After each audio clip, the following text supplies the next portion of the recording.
Recognize that your environment is pushing back against you. Because that's not the only thing that you can do in order to improve your. That's a great distinction, because I do think it gets bastardized quite a bit. Yes.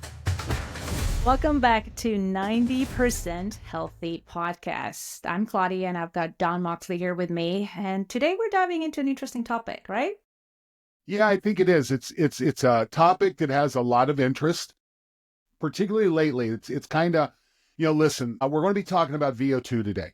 And VO2 is something that I started learning about back in the early 80s as an athlete, in the research labs and the work that we did at Ohio State. And it's constantly been part of the fitness space for years, but it tends to get, I'll use it, it gets bastardized. And our objective today is to try to put some clarity behind this for our listeners. Yeah, and I mean, you've been dealing with this metric for a long time. I started to learn about it 2 years ago. There you go. So it's still a learning process. And from what I've seen in the space about VO2, this falls into two camps. One of them is the people who are endurance athletes, who are some type of athletes who are obsessed with this idea of VO2 max and optimizing their body's capacity to uptake oxygen. And then there's this other camp, which I almost fall into, where why should I even care about this metric? And I don't know what it means. I don't know how to measure it. Yet it matters so much, especially when it comes to doing your everyday things in life. It can. But Claudia, while you may not understand VO2, V.O2, all the technical aspects of this, you understand the benefit because you're a regular exerciser. And anyone who is engaging in exercise on a regular basis, as you become more fit, it directly relates to your ability to utilize oxygen. And remember, utilization of oxygen is that it's the complete other side of the natural cycle. We have sunlight hits plants. Plants take CO2 and convert it to sugar, C6H12O6, and O2. Okay, so it's the byproduct that humans or animals then take O2, take the oxygen with food, energy, and convert that to CO2 and work. So the more efficient that you do that, the better your life is, the better an athlete you are. It's your ability to produce energy. And, I heard something the other day that I was thinking about, that I was listening to a podcast or a webinar on hyperbaric oxygen therapy. And they were talking about the fact, and this came to me, is that, we have 3 trillion cells in our body, okay? Each one of those cells has thousands of mitochondria. And mitochondria is really the place in the cell where the energy really starts to work, okay? So we have 3 trillion cells. We have thousands of mitochondria per cell. In the mitochondria, we have this thing that's called electron transport, where we pull in carbon. Okay, this is where we get our energy from, usually 2 carbons at a time, but it also brings oxygen into the system, and it's where you eventually get your CO2 from. This is and really your ability to be a great athlete or your ability to live a long time goes back to how well you align those 3 trillion cells and those thousands of mitochondria and that electron transport towards living and performing. That's really what it comes down to. So VO2 is just one of these things that we measure. How effectively do we utilize oxygen? And oxygen, to your point, is literally life. Without it, our body wouldn't function. And as we age, as with many things in our body, our ability to utilize oxygen decreases. But it doesn't have to. Exactly. Okay, this is very important, because we see a change in lifestyle. And with our change in lifestyle, we typically are doing less. Listen, back 40 years ago when I was in my 20s, you know what? We were far more active. First of all, I wasn't married yet. Okay, so you're still out on the market kind of hunting, right? You always want to be optimized for that. But when I finished wrestling, I started riding bicycles. I had 5 knee surgeries by the time I finished wrestling, so I was about done running. But I started riding bicycles and seeing, Don Moxley does not have a cycling phenotype. I'm a big, thick dude that's engineered for picking up heavy stuff, not necessarily, doing it. But I got to where I was riding 300 miles a week. Would get 20, 30 in most days. On the weekends, would get 100, 150 in. It was just a great habit. but then work gets in the way and relationships get in the way and kids get in the way. And there's all these things that interfere with us. Now I've moved to the other end of what I call my second third. I'm in my third of life. My second third, I was about work and family and all those things. Now I'm in my third. My daughter's moved out. My wife and I are out on a journey looking for a new place to live. But I have more time because I'm not going to lacrosse games and hockey matches and hockey games and school events. It's our time. It's my time. And you know what? It's just a matter of making the decision to get it done. I had a really good workout earlier today, but you have to make it a priority. But one of those benefits is increased ability to utilize oxygen. And to your point, you have to make the time to help your body not drop your oxygen utilization so low, but it doesn't mean you have to ride 300 miles every week. No, So absolutely not. yes, No, and there's huge, and there was just a really good article. Dr. David Sinclair just posted an article in his Twitter feed, and it was talking about the benefits of exercise come really, really early. Going from nothing to something has a huge benefit. Okay, going from something to a ton, that benefit, it drops fast. Okay. So the article was about exercise benefits for longevity. And again, the benefits come really, really early. So if you're doing nothing, you don't have to do an Olympic athlete training program to get the benefit. You just got to get out of the door and walk a little bit and lift a little bit. There's huge benefits that come with this early work. Huge. yeah, get your heart rate up a little bit. And even just, you see it that when your body is not utilizing oxygen the right way, your brain isn't working as right. Like before we started to record, I went out for like a half an hour walk outside just to build up my oxygen utilization and just really get fresh air into my lungs. And remember, they estimate that 25% of your oxygen utilization goes to your brain. Okay. So of the whole body, the brain is using the most. So you've got a lot of you've got cells up there, you've got neurons, you've got mitochondria, you've got all those things. And the more oxygen you can get there, the better off you're going to be. Exactly. And before we go on, I would like to make the distinction that is thrown around in this industry about VO2 and VO2 max. What is the difference? Yep. That's a great distinction because I do think it gets bastardized quite a bit. Yes. So VO2 stands for volume of oxygen utilization. Okay, period, end of story. It's volume of oxygen. But you have a volume of oxygen that you use at sleep. You have a volume of oxygen that you use when you start to move. VO2 max is just the maximum volume. Okay, that's the highest level you can go. Now, what gets confused is, so VO2 max is a very popular laboratory measurement. Okay, so if you've got someone who's working in a lab doing research, it's one of the key elements that they look at. Again, I think you pulled together a couple papers for us, and one of them with the title is Low Aerobic Capacity in Middle-Aged Men Associated with Increased Mortality During 45 Years of Follow-Up. Okay, so that paper could also be renamed to low cardiovascular fitness in middle-aged men is associated with increased mortality. That paper could also be titled High Resting Heart Rates in Middle-Aged Men. These are all measurements of oxygen utilization. And oxygen utilization improves at every level: sleep, rest, early movement, and max. But Claudia, we don't work at max anymore. We just don't do it. I mean, we don't have to. Now, I was talking to a friend earlier, and we were talking about some of these extreme race events. Right now, I'm talking to you from Lake Tahoe, California. And later on this summer, there's a thing called the Western States 100. It's a 100-mile race through the mountains out here in California. 100 miles, foot race, okay?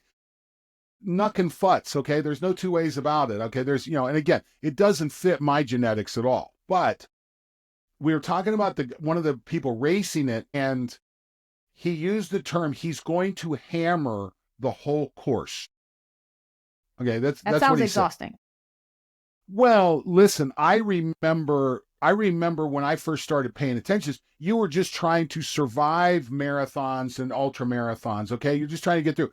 Now we have strategies. We started to, our training's gotten to the point, this guy's going to hammer. He's going to do 100 miles in 14 hours on foot.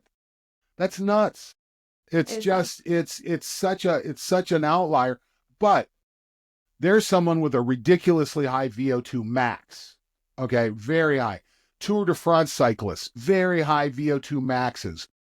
Our VO2s are typically reported in what's called milliliters of oxygen per kilogram body weight per minute. So Claudia Balog and Don Moxley have two very different kilograms of body weight. So you and I, you could have a VO2 max of 80 and I have a VO2 max of 40, but we're using the same amount of oxygen because I'm twice as big as you are. Okay. I see. So this is a big part of it. And when you see someone with an extremely high VO2 max, runners, cyclists, they're not going to win a bar fight anytime soon. Okay. Yeah. There's just not enough of them, regardless. Now they may be able to run away from the bar fight faster than everybody else. Exactly. No one's So gonna catch them. there's their survival, right? But if you have to sit down and put your heels in, and it's going to be a rough night. But so again, there are multiple factors that we can utilize to measure cardiovascular fitness. VO2 max is one of them. Again, heart rate at given levels when we exercise tells us a lot. But, just your resting heart rate at night, Claudia, tells you whether you're becoming more fit and whether your cardiovascular fitness is improving or not. So VO2 and VO2 max is not an end-all be-all metric that we look at, and this is like the thing that is going to determine how long I live. Like it's in addition to all of the other ones that have become a lot more mainstream, your heart rate, your breathing rate, and respiratory rate. These are all interlinked, right? Yeah, and there's a couple things that come into play here. Going back to the Sinclair article, David Sinclair's article, when we start to take a look, listen, after 40, the things that kill you after 40 are typically inflammatory related. Immune system problems, cardiovascular problems, cancers, these are all inflammatory related problems. Inflammation a lot of times starts in the mitochondria and starts in the electron transport system. So if we have a situation where we're shoving a bunch of energy into our cells, we're overeating for lack of a better, for a better term, what happens is that energy is not going out the back door. So that electron transport has to stop feeding energy because it's not going out the other side. Well, when you stop feeding energy, this is when you start to get your reactive oxygen species. This is where you start to get that inflammation coming from. So, two ways to deal with this. Number one, stop putting energy in the front end, okay? Or there's also a disconnect that happens in electron transport at the back end, that if you don't have enough energy going out, there'll be another disconnect. So as I raise my energy utilization levels and my ability to utilize oxygen, I make that electron transport system far smoother, a lot less inflammation, not contributing to diseases that kill us after 40. Does that make sense? Yeah. But it boils down to the mitochondria. It really does. It does, because that's where all energy begins. It is. And when we look at VO2, so when you do cardiovascular exercise, one of the benefits is you have an increase in red blood cells and you have an increase in blood plasma. So the ability to carry oxygen to the cells improves. And when you look at like elite cyclists and elite, when you look at the doping or the drug use that's associated with performance in elite, it surrounds the ability to carry oxygen to the mitochondria. So this is where blood doping and EPO and all these drugs come from, because it increases the body to carry oxygen to the cells, and it becomes a competitive advantage. But at the same time, the drug won't do it by itself. You've got to do the work on top of it. So as you do the work, you get those benefits that come with it, which are reflected in our cardiovascular fitness metrics: resting heart rate at a given workload, and maximal. And a lot of our wearables that we have are measuring the resting heart rate and the respiratory rate nocturnally. So those can help give us an insight into how our potential cardiorespiratory fitness is primed for that specific day? Because it could change day after day slightly, I'm assuming. Well, I'll tell you. So this was a real breakthrough for me. It's been 25 years ago. I bought a thing that's called a Velotron. This is a Hmm. bike ergometer that's incredibly accurate and incredibly programmable. Now, back then, and I was teaching, I was a professor at this time. We were teaching people you can improve flexibility in a day. You can improve strength in a week. It takes weeks to a month to see a change in cardiovascular fitness, and it takes weeks and months to see a change in body composition. Okay, so this was we're trying to teach perspective. So I'm wearing a heart rate monitor, so I'm wearing a polar heart rate monitor, and I'm riding my Velotron at probably 180 watts for me.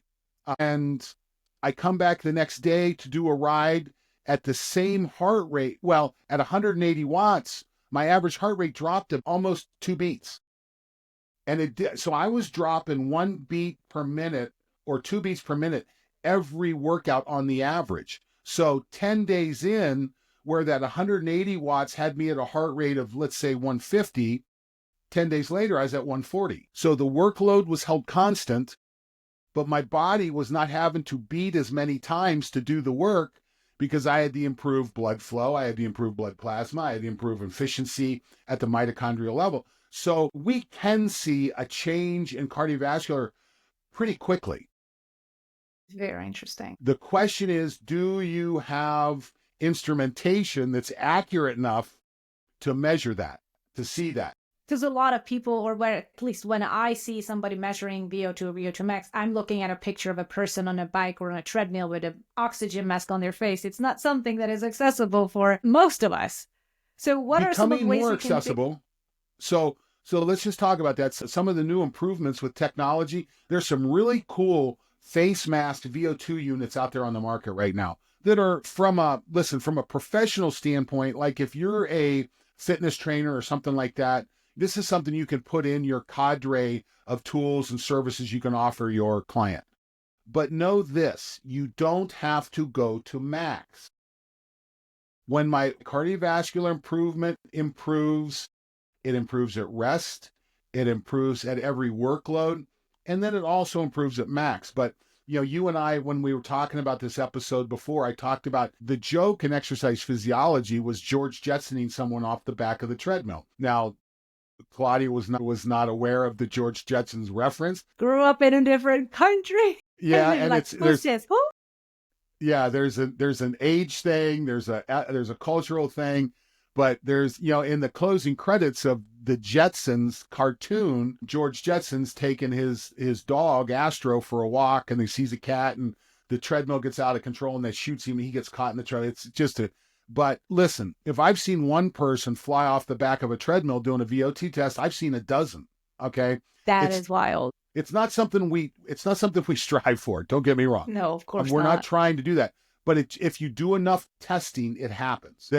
And I was talking to someone earlier today. He was doing a VO2 test, and they said, "Okay, you're done." And instead of stepping onto the side of the treadmill, he just stopped.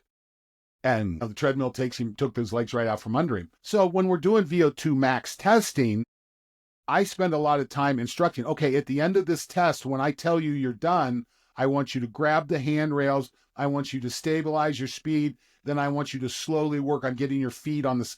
Because I can't first of all, I don't want to shut the treadmill down because I want to cool them down. Okay, Yeah. so I want to bring that level down, but I also want them to be back in control. And when we're doing max testing, you're going to the edge of control. I mean, you really are. I mean, if you're really doing a max test, and you don't have to do that.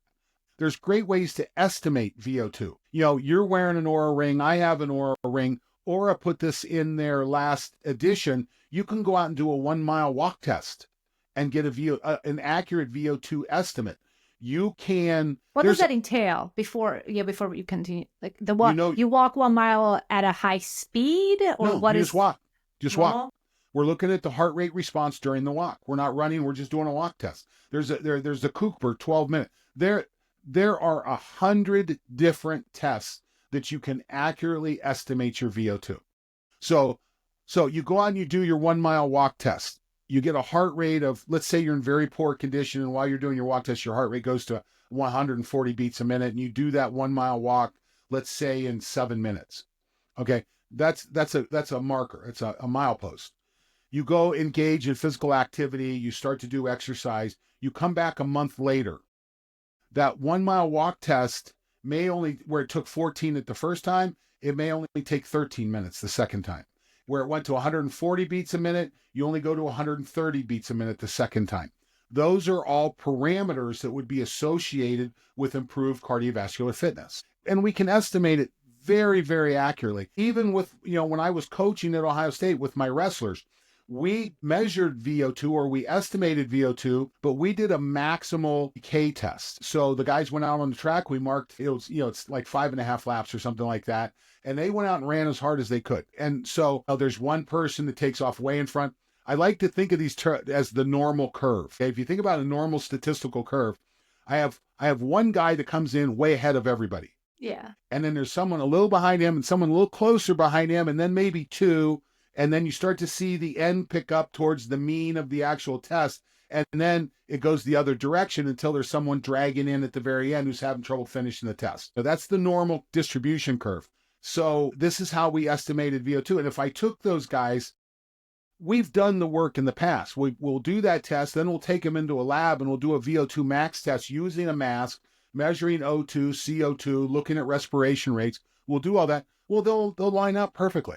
I mean, the correlation is excellent. So if VO2 is important to you, go pick up. There's non-exercise VO2 tests.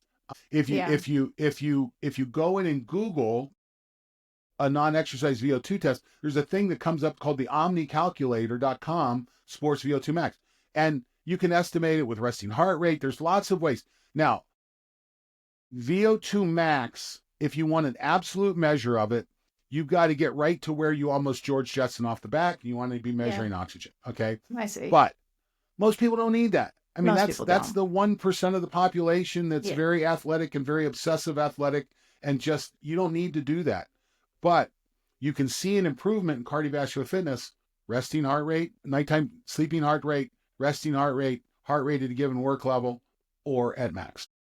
So we've had conversations where people nowadays have a general idea of what we're looking at for resting heart rate between 60 and 100. It's normal, and then a lot of athletes go below 60 in the 50s, maybe even 40s. Right. When we're talking about VO2, what would be an optimal, like what are we talking about in terms of an actual numeric number? Is there a number, like a goal? No, this is the challenge, is that we're all different. Claudia is different than Don. We have different masses. We have different things. And the VO2 max number is simply an indicator. Okay. The thing that makes you healthier is regularly engaging in exercise and challenging yourself. And you don't have to run till you puke. Okay. That typically happens in long zone 4s. There's huge benefits that come in zone 1 and zone 2. Huge. If you want to optimize, step up and do work in zone 3. Stay away from zone 4. And so when we're talking zones to the audience, we're talking about heart rate zones that are typically estimated. They're an estimate off of your max, but you can also estimate them from what's called threshold, which is my favorite. Maybe we should do an episode on threshold and talk about lactic acid and things like that. Yes. But if you go get a heart rate monitor, whether it's in your Oura Ring or on your Polar, I recorded some stuff earlier today, and I believe the single most important piece of equipment for exercise is a heart rate monitor. Now, the funny thing about it is it's addictive. Okay. You learn to really pay attention because there's huge value that comes in what I call this zone 3, but you don't feel zone 3. You feel zone 4, that when you get to zone 4, you're producing hydrogen ion and lactate, you're producing anaerobic energy, and you feel that. And the body rewards you because our evolutionary nature is that, the body says, this guy's in zone 4, this girl's in zone 4. They must be getting chased and there's a risk of them dying. Yeah. So we're going to dump a bunch of cortisol so that you have So it releases the stored energy that you need to escape the challenge. But it's also going to dump a little dopamine in there too, just to make you happy. Okay. To make you happy to get away. And people who exercise in zone 4, they're addicted to that. They're addicted to that. Okay. But when you start to use a heart rate monitor and you start to see the scoreboard change, I'm walking at 5 miles an hour instead of 4.5 miles an hour, and I have the same heart rate. That is a benefit. That's evidence. That's evidence of Yes. improving. And one of my friends, Dr. Stephen Kotler, wrote the book The Rise of Superman and Stealing Fire. He's a flow guy. When you look at flow, there's 7 characteristics to the flow experience. The first 3 are a challenging activity that requires skill. So any activity can be challenging, particularly exercise. So you want to get into that zone 3, pay attention to it.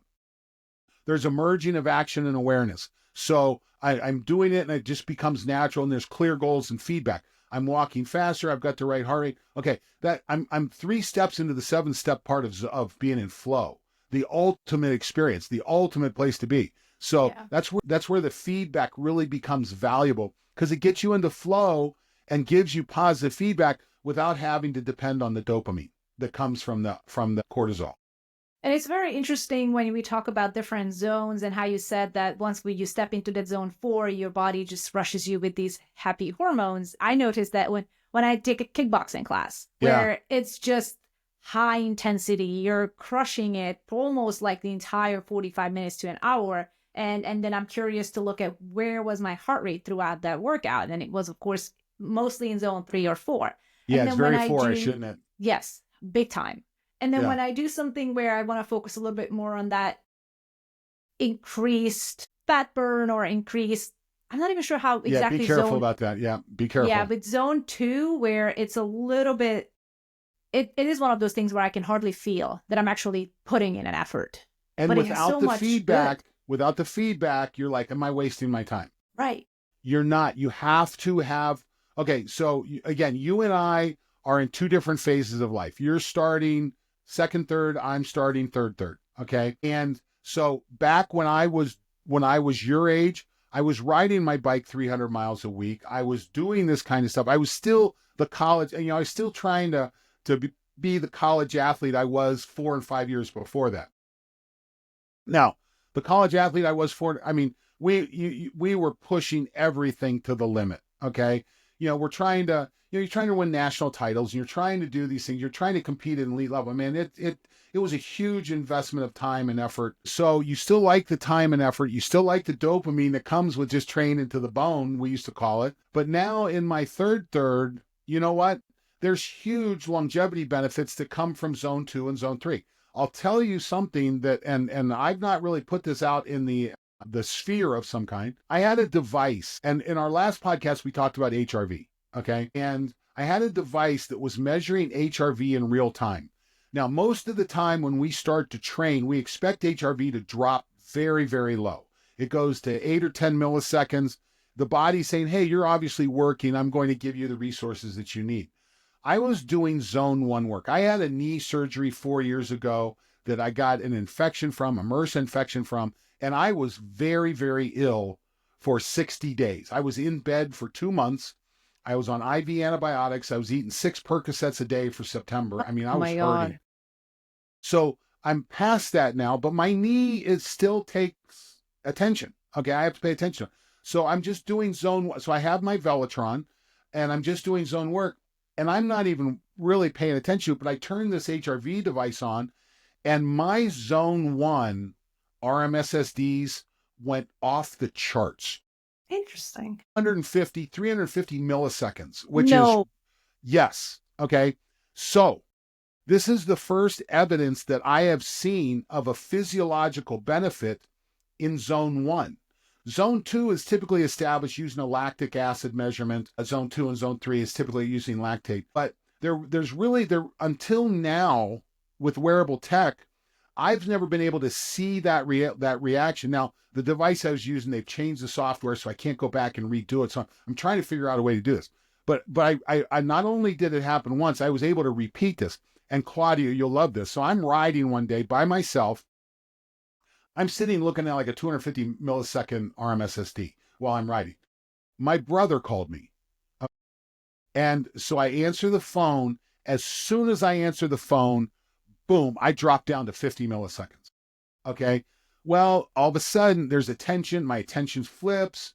Is it stress? It's not stress, but it's not recovery either. There's, for the listener, there's benefits in zone 1. There's benefits in zone 2. If that's all you can do, you will not only get a cardiovascular benefit that leads to longevity, but you'll also get a stress management benefit that goes with it. And that's a wonderful pivot to what I wanted to talk about, is that you don't have to go all out and do the high intensity training, lift the heaviest weights, because that's not the only thing that you can do in order to improve your cardiovascular fitness or cardiorespiratory fitness. And I did want to mention the other study that I wanted to link in the show notes, which was a meta-analysis, so an analysis of a number of studies. I believe it's 20 plus studies with almost 400,000 participants, looking at how cardiorespiratory fitness is a better indicator of mortality than body mass index. Right. And let's think about this.